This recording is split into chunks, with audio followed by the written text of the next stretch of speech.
हाँ जी। तो फिर आज हम 7th schedule of our Indian constitution के बारे में पढ़ेंगे।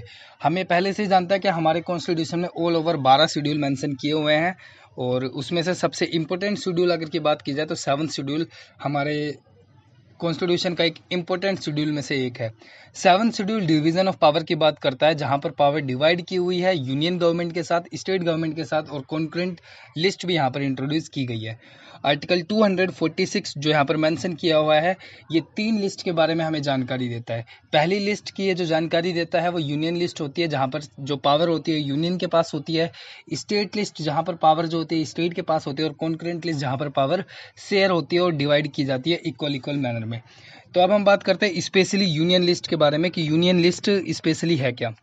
तो यूनियन लिस्ट में पहले जो सब्जेक्ट मेंशन किए हुए थे उसमें all over 97 subject originally mention किए हुए थे, लेकिन आज के समय पे यहाँ पर यूनियन लिस्ट में 100 से भी ज़्यादा सब्जेक्ट यूनियन लिस्ट के अंदर आते हैं।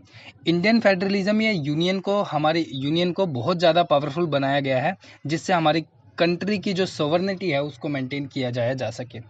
थर्ड पॉइंट जो इसमें मेंशन किया हुआ है उसमें यह होता है कि नेशनल इंपॉर्टेंस जो होती है वो यूनिफॉर्म लेजिस्लेशन की इसमें ज़रूरत होती है, इसलिए हमें यूनियन को ज़्यादा पावरफुल बनाए रखना बहुत ज़्यादा ज़रूरी हो जाता है।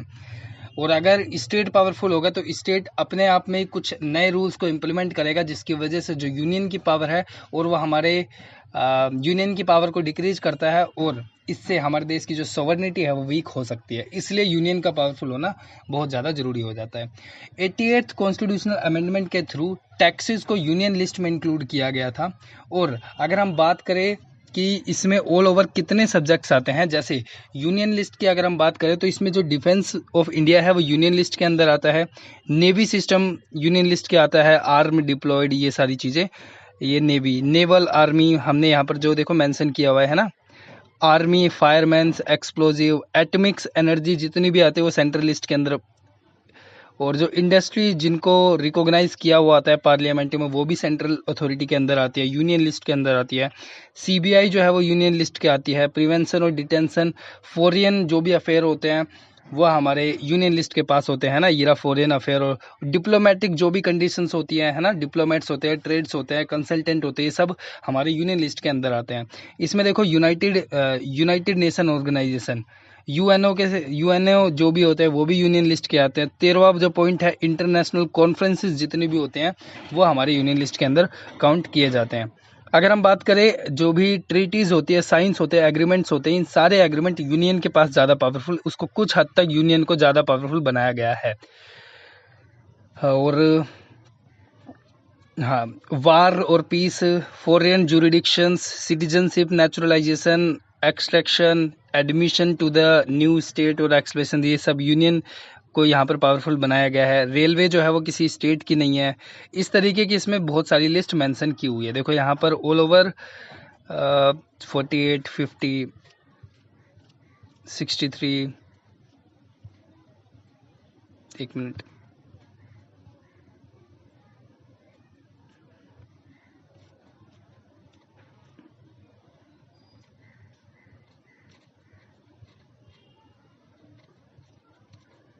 देखो मैंने कहा था ना ऑल ओवर 100 के आसपास यहाँ पर लिस्ट मेंशन की हुई है, तो यहाँ पर ऑल ओवर 97, क्योंकि ये पीडीएफ जो है ये ओल्ड पीडीएफ हैगी, तो इसमें 97 सब्जेक्ट्स मेंशन किए हुए हैं। लेकिन आज के समय पे जो लिस्ट है वो 100 से भी ज़्यादा वो जो है इस लिस्ट में इंक्लूड हो चुके हैं।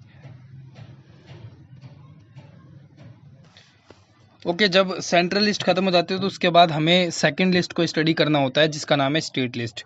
तो स्टेट लिस्ट में जब स्टेट लिस्ट को इंट्रोड्यूस किया गया था उसमें ऑल ओवर 66 सब्जेक्ट मेंशन किए हुए थे, लेकिन आज के समय पे यहाँ पर 61 सब्जेक्ट को मेंशन किया हुआ है। 42nd कॉन्स्टिट्यूशनल अमेंडमेंट एक्ट जो कि 1976 में हुआ था, इसमें स्टेट के 5 सब्जेक्ट को कॉन्करेंट लिस्ट में इंक्लूड किया गया था। वो 5 सब्जेक्ट कौन कौन थे उनके बारे में अब हम देखते हैं। 5 सब्जेक्ट जो थे, पहला एजुकेशन, जिसको स्टेट से हटाकर कॉन्करेंट लिस्ट में ऐड किया गया। Forest, protection of the wildlife, weight and the measures, administration of the justice constitution and the organisation of the old court except supreme court and the high court. Article 249 national interest को देखते हुए state को अपनी list state list पर law बना सकने की power देता है। अब हम बात करते हैं जो पार्लियामेंट है उनको किस तरीके की पावर देता है जिससे स्टेट लिस्ट अपनी पावर को मेंटेन कर सके। जो पार्लियामेंट कुछ कंडीशन के अंदर ही स्टेट लिस्ट को लॉ बना सकती है। पहला पॉइंट जो है, जब राज्यसभा उस लेजिस्लेशन को पास करे कि इसका कोई अल्टरनेशन करना होता है तो वो जो स्टेट है उसमें लॉ बना सकती है। National emergency of the state, इसमें जो स्टेट है वो अपने अकॉर्डिंग स्टेट को ये पावर मिलती है कि वो स्टेट में नेशनल इमरजेंसी को इम्पोज कर सके with the help of the governor और with the help of the parliament with the permission of president. तीसरा पॉइंट है, अगर 2 या 2 से ज़्यादा स्टेट ऐसे रेवोल्यूशन को पास करे जो पार्लियामेंट को रिक्वेस्ट करता है to make any law on the subject of the state list, उस रेजोल्यूशन को उस स्टेट के लेजिस्लेचर में पास करना होगा। ये पार्लियामेंट स्टेट को पावर देता है। जब पार्लियामेंट स्टेट लिस्ट में किसी भी सब्जेक्ट पर लॉ बनाती है तो फिर उसे अमेंड केवल पार्लियामेंट ही कर सकती है, स्टेट नहीं कर सकता। ये अमेंडमेंट को स्टेट को राइट नहीं मिलता, जो हमने अभी बोला। ऐसा इंटरनेशनल एग्रीमेंट के लिए किया जाता है। प्रेसिडेंट रूल के टाइम में यह सब हो सकता है। स्टेट लिस्ट में उन मैटर्स को इम्पोर्टेंट दी गई है जो originally local point of view से इम्पोर्टेंट होते हैं और वो डाइवर्सिटी को मेंटेन कर सकते हो। क्योंकि यूनियन लिस्ट में जो सब्जेक्ट मेंशन किए होते हैं वो हमारी कंट्री के डाइवर्सिटी को मेंटेन नहीं कर पाते, तो इसलिए हम कह सकते हैं कि जितनी ज़रूरी स्टेट लिस्ट है उतनी ही ज़रूरी यूनियन लिस्ट भी होती है। क्योंकि स्टेट लिस्ट से हमारे देश की जो डाइवर्सिटी है, बायोडाइवर्सिटी है, वो मेंटेन रहती है, लैंग्वेज की डाइवर्सिटी मेंटेन रहती है। 69th अमेंडमेंट एक्ट की अगर हम बात करें जो कि 1991 में हुआ था, जो नेशनल टेरिटरी दिल्ली के लिए कुछ स्पेशल प्रोविज़न बनाए गए थे, है ना। 69 कॉन्स्टिट्यूशनल अमेंडमेंट एक्ट जो कि 1991 में हुआ था, उसमें नेशनल कैपिटल जो दिल्ली है उसके लिए कुछ स्पेशल प्रोविज़न बनाए गए थे, जिसमें ये कहा गया कि दिल्ली गवर्नमेंट के द्वारा 3 सब्जेक्ट पर दिल्ली लॉज नहीं बना सकती। पहला पब्लिक ऑर्डर, दूसरा स्टेट पुलिस और लैंड। तो दिल्ली एक इस तरीके का स्टेट हो जाता है जहां पर पब्लिक ऑर्डर मेंटेन सेंट्रल के द्वारा किया जाता है। दिल्ली की जो पुलिस होती है वो भी एक सेंट्रल पुलिस होती है, और या दिल्ली की जो लैंड होती है वो भी एक सेंट्रल अथॉरिटाइज होती है। दिल्ली के पास लैंड को कंट्रोल करने की भी पावर नहीं होती। तो ऑल ओवर देखो यहाँ पर जो स्टेट में पावर दी गई है वो देखो ये यहाँ पर मेंशन की हुई है। Public health, libraries, communication, agriculture, fisheries, है ना, इंटरनल ट्रेड, इस तरीके की चीज़ें यहाँ पर मेंशन की हुई हैं। देखो मैंने बोला था ना स्टार्टिंग में इसमें ऑल ओवर 66 सब्जेक्ट मेंशन किए हुए थे, लेकिन जो 5 सब्जेक्ट है उनको कॉन्करेंट लिस्ट में ट्रांसफ़र कर दिया गया, एजुकेशन जैसे सब्जेक्ट्स को।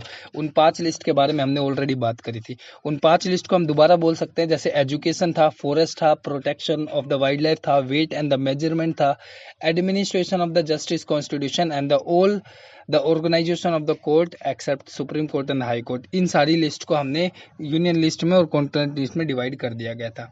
अब हम बात करते हैं थर्ड लिस्ट जो है वो इम्पोर्टेंट लिस्ट हो जाती है, जिसको कहते हैं हम कॉन्करेंट लिस्ट, जिसमें जो पावर जो होती है वो यूनियन की तरफ टिल्टेड होती है। यूनियन का जो सब्जेक्ट, यूनियन की जो डिसीजंस होते हैं वो स्टेट के डिसीजन से ऊपर होते हैं थर्ड लिस्ट में, यानी कि कॉन्करेंट लिस्ट में। जो कॉन्करेंट लिस्ट है वो इंस्पायर हमारे जो ऑस्ट्रेलियन कॉन्स्टिट्यूशन है उनसे इंस्पायर होकर बनाया गया है। इसमें ऑल ओवर 52 सब्जेक्ट्स को मेंशन किया गया है। ओके, तो यूनिफॉर्मिटी ऑफ द लेजिस्लेचर की ज़रूरत तो है, पर वो इतनी इसेंशियल भी नहीं है as per the subject mention in the union list और द स्टेट लिस्ट। तो कॉन्करेंट लिस्ट में आने वाले सब्जेक्ट के बारे में हम रीड करते हैं। कॉन्करेंट लिस्ट में आते हैं criminal laws, criminal procedure, prevention, detention, removal of the one state और the addition of the another state. ये सारी पावर कॉन्करेंट लिस्ट में आती है। इसमें कॉन्ट्रैक्ट वाली चीज़ें, बैंकरप्ट, इंसॉल्वेंसी, ट्रस्ट और ट्रस्टीज, है ना, administration, civil processes, the prevention and the cruelty on the animals, ये देखो सारे सब्जेक्ट यहाँ पर मेंशन किए हुए हैं। बॉयलर, इलेक्ट्रिसिटी, ये सारे के सारे जो लिस्ट होती है ये ऑल ओवर हमारे कॉन्करेंट लिस्ट में मेंशन की हुई होती है। स्टार्टिंग में मैंने बताया था कि जो स्टार्टिंग में इस लिस्ट को इंट्रोड्यूस जब किया गया था तो इसमें ऑल ओवर 52 ऑल ओवर इसमें 47 मेंशन किए हुए थे, लेकिन आज के समय पे जो इनके पास सब्जेक्ट है कॉन्करेंट लिस्ट पे, वो 52 सब्जेक्ट हमारे इंडियन कॉन्स्टिट्यूशन में लिखे हुए हैं। Okay, thank you.